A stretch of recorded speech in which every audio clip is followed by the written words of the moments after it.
So we need to complete the word equation. So they're telling us that lead nitrate and potassium chloride are mixed. So they are the reactants. So they need to go on the left of the equation. And it says potassium nitrate and lead chloride are formed. So here we're going to write down that potassium nitrate and lead chloride has already been done for us. So there's 1 mark. Obviously getting both of them in the correct order is correct. Lead is toxic. Which symbol should we have on the container? So the only one that makes sense for toxic one is this one at the bottom. We've got the skull and bones, so indicating that there's a risk of death, and that is a toxic material. Okay, next one. Give the name of the apparatus students use to find the volume of the potassium carbonate solution. So whenever we measure volumes in science, we always use a measuring cylinder to record the volumes. The student has then recorded the heights of the precipitates, and we've got a set of data there.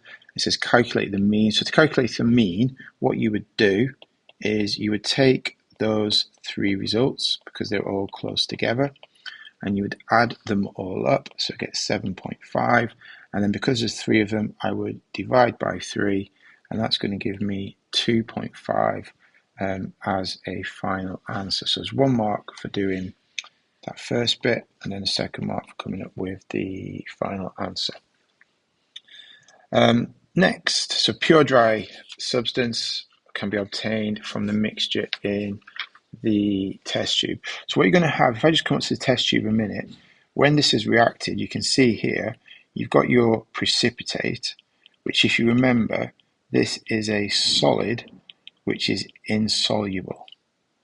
And then you've got your solution with your salt in solution. Okay, so if we're going to try and get the salt out of this, first thing we have to do is remove the insoluble solid. And to remove the insoluble solid, we filter. So step 1 is filter the mixture. And you can say to remove the precipitate. So we've done that to remove the precipitate. Okay. Then what we want to do, what is it we're trying to get actually? How a dry sample of the, so we've got the precipitate there.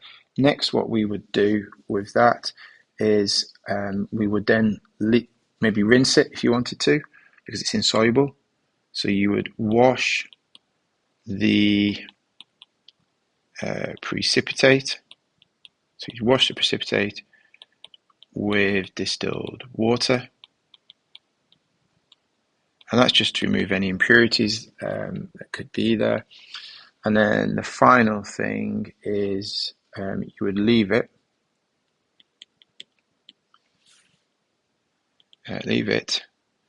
in a warm place to dry. So 1 mark for each one. The student investigated whether increasing the volume would increase the height. They repeat the experiment using different volumes, state 1 variable that should be controlled in this particular method. So if you're doing that and you're just trying to change the volumes, you would have to keep the concentration of the solutions you're using the same. So concentrations of